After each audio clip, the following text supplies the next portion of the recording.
In this episode of NC Miata 101, we address blower motor function and maintenance.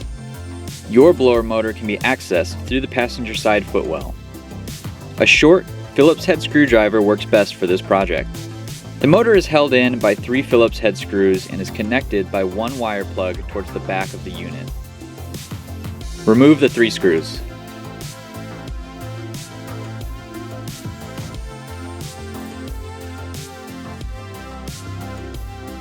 And don't forget to disconnect the wire plug.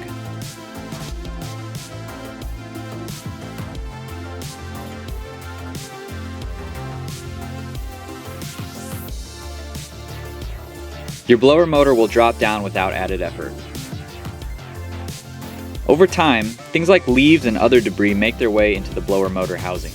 My blower motor would rapidly click due to a leaf in the housing, along with other outdoor debris.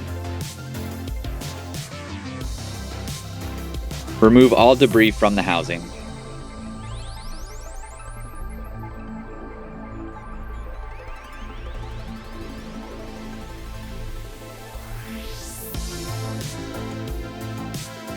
Reinstall your blower motor.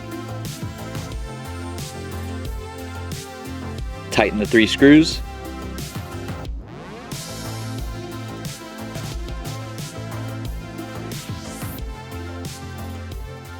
And reconnect the wire plug.